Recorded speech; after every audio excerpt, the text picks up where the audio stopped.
On va passer tout de suite au Face à X et on va revenir sur le tweet qui est de celui qui est un génie pour moi, Christophe Ondelat, qui a tweeté sur la sœur et le beau-frère de Xavier Dupont de Ligonnès. Je voudrais dire un petit truc avant qu'on écoute Christophe Ondelat. Nous, on va pas jouer les hypocrites ici. Hein, on les aurait invités, c'est sûr. Clairement. Mais je suis d'accord avec Christophe Ondelat. Je suis très souvent d'accord avec Christophe Ondelat.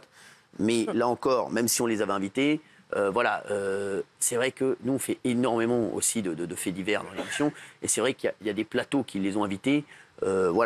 Moi, que des plateaux disent oui, on veut surfer sur le buzz, on veut faire de l'audience, on veut intéresser les gens, il n'y a pas de problème.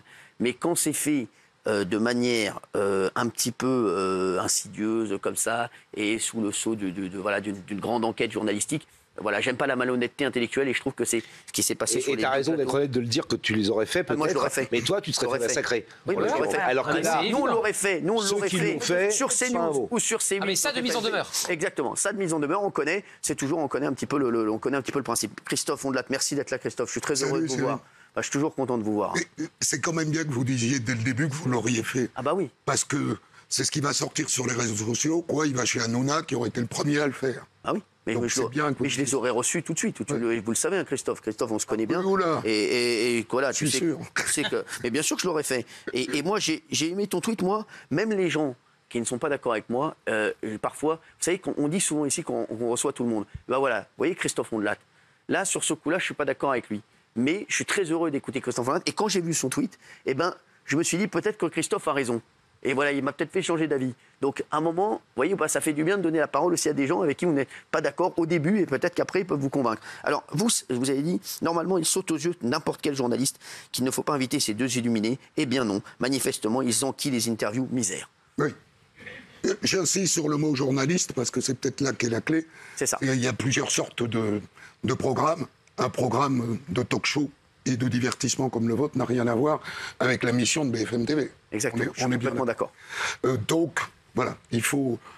Depuis le début, tout le monde sait que ces gens racontent n'importe quoi, à commencer par l'éditeur, HarperCollins. C'est très bien que c'est n'importe quoi. Eux, ils font ça pour faire leur métier, après. Moi, je peux... Oui. HarperCollins... Vous avez lu le livre ou pas? Bien sûr que non. Pour avoir une idée plus. Je ne le lirai pas. Pourquoi? Parce qu'on... J'ai pas le temps de lire des conneries. Le livre, au moins, comme ça. On a déjà très peu de temps. Non. Moi, je n'ai vu, et encore, j'ai pas vu la totalité des interviews. Je n'ai vu que des extraits, peu importe. À partir du moment où on sait que les gens vont dire que des conneries, on les invite pas, quoi. Sur une chaîne d'information continue. Pour les entendre dire des conneries. Parce qu'après, il y a un double usage, moi, qui me fait mourir de rire. Quelques heures plus tard, ils invitent l'avocat. Et ils disent à l'avocat de cette femme... mais elle raconte n'importe quoi à votre cliente.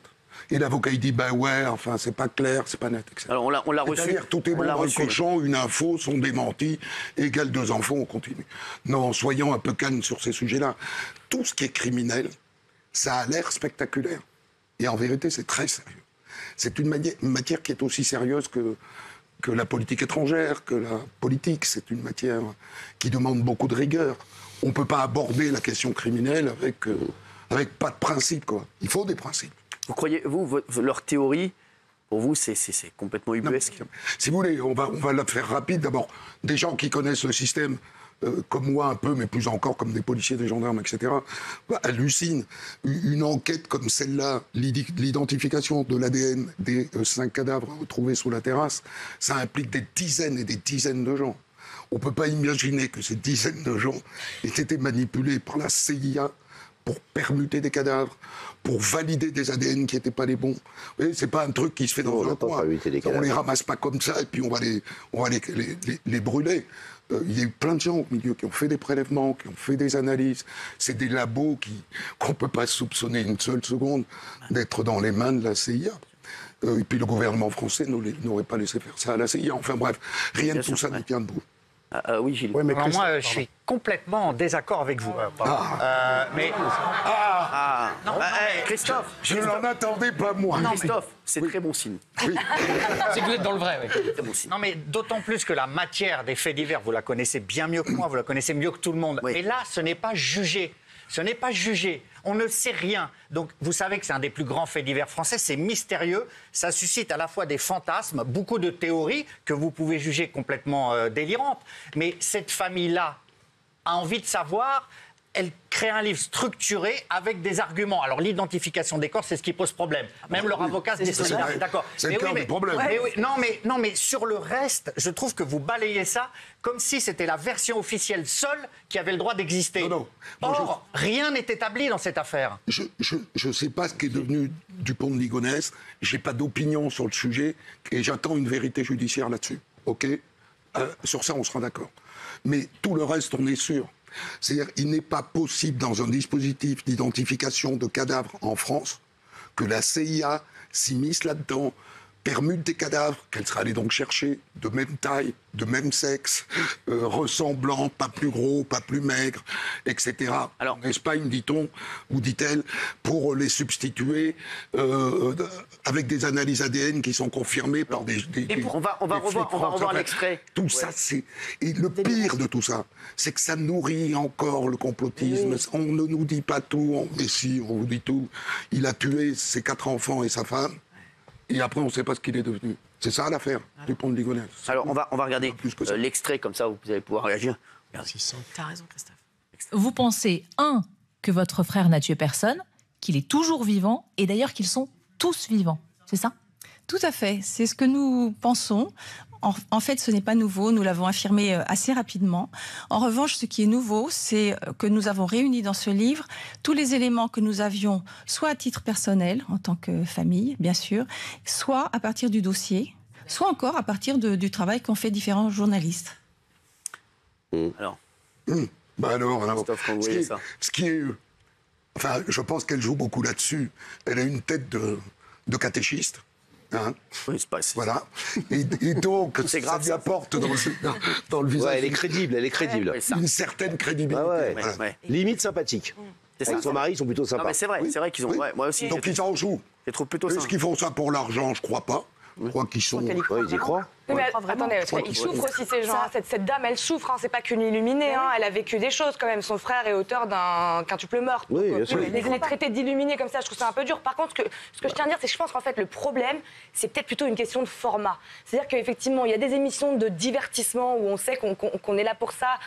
Là, le côté chaîne d'infos, interviews sérieuses, etc., où effectivement, on a l'impression qu'il pourrait y avoir la moindre considération de doute, de début de doute, qu'effectivement, c'est peut-être vrai, peut-être ce n'est pas les corps, et on peut remettre en doute la parole des médecins légistes et des labos. Moi, je trouve que c'est ça le problème, c'est peut-être le format. Alors ici...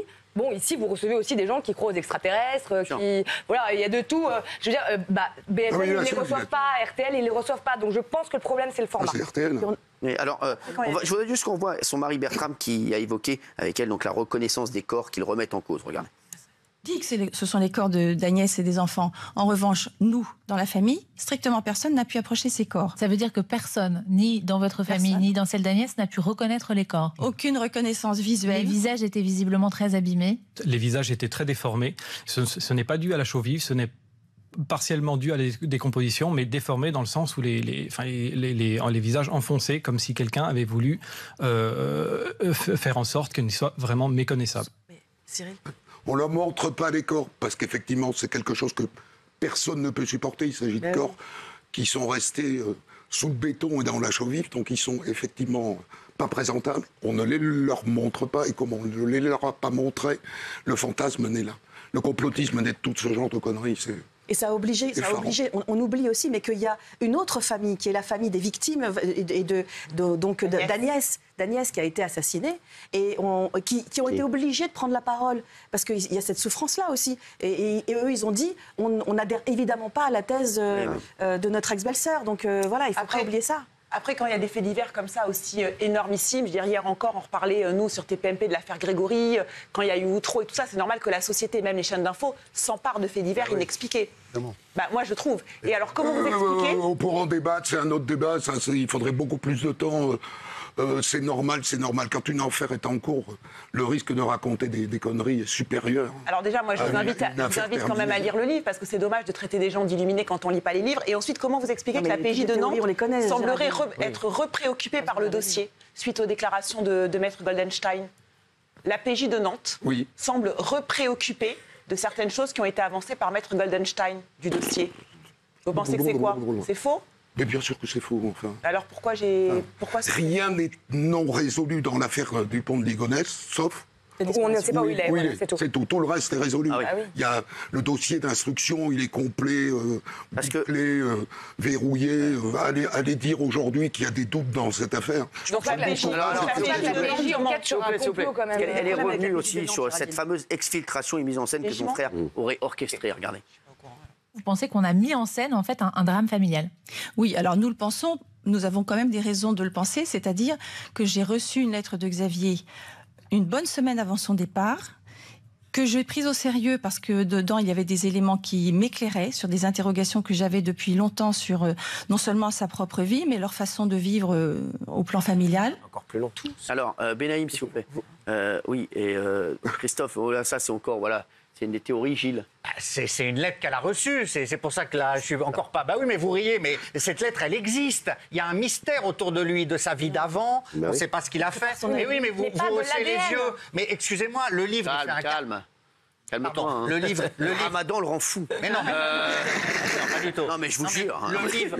Le livre, il fait un carton. Les gens s'intéressent à l'affaire. Alors, toute les officiels montent au créneau. Et vous, je trouve que vous prenez le pli de la voix officielle. Alors, vous nous dites, on ne devrait d'ailleurs pas parler des faits divers quand ils ne sont pas terminés. C'est ce que vous faisiez dans votre émission. C'est ce que je fais toujours aujourd'hui. Oui, vous faites ça. Mais partout ailleurs, excusez-moi, partout ailleurs, on parle des faits divers alors qu'ils ne sont pas jugés. Donc là, ils ont le droit. On a tort. On a tort. Il y a une vérité judiciaire qui est posée à la fin d'une affaire qui est nettement supérieure à tous les fantasmes. Alors on parle de rien. Alors Grégory, on n'en parle pas. Non mais Grégory, il y a un temps qui fait qu'il est légitime au bout d'un moment de dire l'affaire n'avancera plus. On ne parle pas des mille, Christophe, on parle pas de rien. c'est un cold case, quoi. Alors moi, ce qui m'a dérangé dans ta déclaration, c'est plutôt le fait que tu dises qu'il y a... on invite ces personnes-là, on leur donne la parole. Pour quelle raison? Moi, je suis contre le fait qu'on interdise la parole aux gens, surtout quand ce sont des familles qui cherchent une vérité et qui, eux, ont une autre lecture des choses. Pour quelle raison on ne devrait pas donner la parole à ces gens-là qui souffrent? Et parfois même, d'ailleurs, si vous avez remarqué, vous-même qui connaissez très bien ces affaires-là, vous savez très bien que parfois, il y a des déclarations de certaines personnes de l'entourage qui finissent par mettre les enquêteurs sur des pistes. Oui. Donc, donnons-leur la parole. Je ne vois pas en quoi ça vous a dérangé qu'ils prennent la parole à ce niveau-là. Parce que moi, ce qui m'a dérangé, c'est pas ça qui l'a dérangé. Journalistes titulaires de cartes de presse, travaillant dans des médias majeurs, comme BFM TV, mais pas seulement, sur RTL et sur France Télévisions, et reçu ces deux personnes en sachant d'avance qui racontait n'importe quoi. Voilà. Et puis, c'est exactement ce qu'a dit Christophe Ondelat. Hein, sur moi, j'ai rien dit. Et puis, excuse-moi, mais personne ne les empêche de parler. Ces gens-là, ce couple, ils sont interviewés par les flics depuis très longtemps déjà. D'abord, ils sont des auteurs de pièces importantes. La lettre de Xavier, c'est elle qui l'a. Donc, ils ont déjà été interviewés. Ils ont déjà raconté leur histoire. Plein de gens les écoutent. On n'essaie pas de les étouffer. Il y a juste un éditeur qui s'est dit, tiens, on va faire du buzz dessus. Et certaines chaînes info qui en rajoutent. Il a raison, l'éditeur. Il a raison. Ça marche. Il a raison, l'éditeur. C'est un sujet incroyable. Il a des témoignages de la L'éditeur, il fait son métier. Non, mais là, c'est la censure, là. Être éditeur, c'est un acte de responsabilité tout autant que d'être journaliste. Je veux dire, pour vendre du papier, des mensonges, c'est un vrai sujet, quoi. Mais en fait, la seule chose qui pose problème dans la théorie de la dame, c'est que effectivement, la seule chose qui pose problème, c'est pas sur le passé de Xavier Dupont de Ligonnès ou le fait qu'il soit peut-être encore vivant. C'est qu'elle dit qu'il y a un complot de la CIA et qu'il y a des mensonges sur les ADN. Oui. C'est ça le problème, pas autre chose. Donc je demande à Gilles et à Géraldine, pensez-vous qu'il y a matière à penser, à même considérer que oui, il est possible qu'il y ait un complot et des mensonges sur Alors, l'ADN. qu'est-ce qu'ils en pensent, les points G, là, Gilles et Jérémy? Mais peu importe, c'est pas notre problème. C'est leur théorie à eux. Mais enfin, nous, on n'est pas analystes, on n'est pas experts en ADN. Donc vous pensez qu'il y a matière à le penser? Alors excusez-moi, l'ADN, c'est toujours sûr, ok. Mais on s'aperçoit là, aux États-Unis par exemple, qu'il y a des grosses remises en question sur un laboratoire avec de l'ADN. Donc qu'est-ce que vous en savez? Mais Christophe, vous secouez la tête. Christophe, répondez. On a 5 cadavres. Oui. 4 enfants et la maman. Et les chiens. Les 5 cadavres sont autopsiés séparément. Ils ne sont pas posés sur... Ils sont autopsiés séparément. Il y a des prélèvements qui sont faits, qui sont envoyés à des laboratoires d'analyse de l'ADN. Ça implique en France des dizaines de gens. À aucun moment, il ne peut se glisser là-dedans une manipulation. Et surtout, pardon, mais pourquoi faire? Si tu veux exfiltrer 5 personnes, une famille française que personne ne connaît, fais-le. Enfin, tu les exfiltres. Pourquoi tu as besoin de monter un tel truc? Non. Pourquoi aller enterrer des faux cadavres? Bien sûr. À qui profite le Ils Christ? invitent qui ils veulent, pas de problème avec ça. Je dis juste que si ça avait été sur C8, sur CNews, les réactions. C'est pas vrai. Si, c'est bien, Pascal c'est vrai. a fait des pieds et des mains pour les avoir. Il a eu Maître Goldenstein, il les a pas eu. Non, mais pareil, nous aussi. Nous aussi, donc qu'est-ce que tu racontes? Pas ce que je dis. Mais oui. Vous ne pas ce que je dis, je dis juste que les réactions auraient été plus vives. Laisse parler les gens là, tu es hors sujet. aurait tweeté en disant. Il n'a pas fait des pieds et des mains d'ailleurs. Hors sujet, ça n'a rien à voir. Il n'a pas fait des pieds et des mains. Pascal Pro, c'est pas du tout le même format que cette émission-là. Je veux juste te dire. Rien à voir. Là, tu dis vraiment n'importe quoi. Et ici, on voulait les recevoir. Je vous le dis. Donc, je l'ai dit au début. Ils ont le droit de vouloir faire de l'audience. Christophe, et on a reçu l'avocat. Donc, ils ont le droit de vouloir faire de l'audience. Voilà. Le seul truc, c'est qu'après, qui viennent pas donner des grandes leçons de déontologie et des grandes leçons de journalisme à notre chaîne notamment, à CNews, à TPMP, etc. Juste qu'ils assument de les inviter. Ils ont le droit de le faire. Mais pour faire de l'audience, mais juste après qu'ils fassent pas des interviews pour nous donner des leçons de déontologie et de journalisme. C'est tout ce que je demande. Bravo Gauthier, bravo, je t'applaudis, bravo, parce que quand j'entends ça, non mais heureusement que tu es là, franchement. Et Raphaël. Et il y a peut-être là le signe d'une dérive de BFM. On arrive, enfin moi j'ai bossé à BFM il y a 8 ans. C'était impensable ça, il y a 8 ans. Honnêtement, c'était impensable. Ah oui, mais là, il y a une dérive fait divers. On pourrait parler du traitement qu'ils ont fait de l'affaire Daval, dont ils portent l'entière responsabilité, par exemple. Sur la ligne éditoriale, c'est un sujet en interne. Il va venir sur CNews, Raphaël Glucksmann? Non, ça risque pas. Non, il va pas venir sur CNews, il va pas venir sur Europe 1. Nous, on l'a invité aussi. Raphaël Glucksmann, il a dit quand il veut. Vous savez, il a dit son agenda est plein jusqu'au 15 avril. Oui, non, il veut pas venir. Il boycotte le débat du 30 mai sur CNews et Europe 1 pour les Je vais vous dire la vérité. Je pense que ça va lui porter plus préjudice qu'autre chose. Je vais vous dire la vérité. Oui. Je l'ai vu. Il a fait une émission, je sais plus, il était sur quoi? Sur une matinale, non, je sais plus où. Il a fait Sud Radio là récemment. Exactement, ouais. Je l'ai vu. Avec Bourdin. C'est bon. Merci. Il n'est pas très bon en débat. Non, mais ouais, c'est vrai de le dire, il n'est pas très bon en débat. Je pense que là, cette semaine, on a vu trois événements préjudice. qui montrent qu'il y a une partie de la gauche qui a un problème avec la liberté. Donc, il y a Raphaël Glucksmann qui nous boycotte. Il y a Sandrine Rousseau qui veut fermer CNews. Carrément, elle veut fermer CNews. Ouais. Et puis il y a Najat Vallaud-Belkacem qui veut réduire le nombre d'heures qu'on va passer sur Internet. 3 gigas maximum. Donc à gauche, on est passé de... À gauche, on est passé de « il est interdit d'interdire », ça c'était mai 68, à « il faut tout interdire ». Exactement. Je peux dire quelque chose de dissonant, avec plaisir. On change de sujet. Moi, il m'intéresse bien, Glucksmann. Voilà. Oui. Non, mais il est pas. Je le trouve intéressant, je le trouve intelligent. C'est pour ça qu'on l'a invité, mais il faut qu'il vienne. Sa position sur le crime est intéressante. Moi, j'ai pas...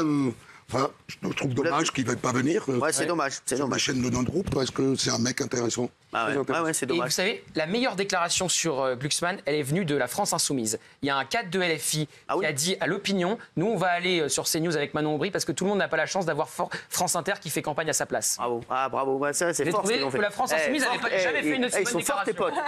Franchement, tes potes, je comprends pourquoi t'es potes avec eux. Ils sont bons là. Je viendrai à votre goûter ce week-end, d'accord? C'est pas parce que Glucksmann ne veut pas participer à un débat que c'est un gros naze non plus. C'est pas. Mais ils sont pas bons, les têtes de liste aux européennes. C'est autre chose. Ils sont meilleurs en débat que lui. Ils connaissent l'Europe, quoi. Ils savent comment ça marche. C'est ça, qui est intéressant chez eux.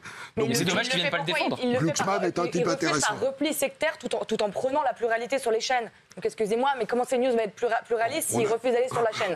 On a toujours le droit de ne pas aller sur une chaîne. Mais on a le droit, mais alors derrière, on ne réclame pas de la pluralité, plus de voix à gauche. Sinon, c'est eux qui créent le manque de pluralisme, et après ils le critiquent derrière. C'est extraordinaire. T'as parlé fort là. Oui, ça c'est un défaut. Oui, mais c'est pas mal. Non, mais c'est vrai que je suis complètement d'accord avec toi là-dessus. Merci Christophe Ondelat, en tout cas, qui n'était pas venu pour ça. Et merci Christophe d'avoir été avec nous. C'était un bonheur comme d'habitude. Merci.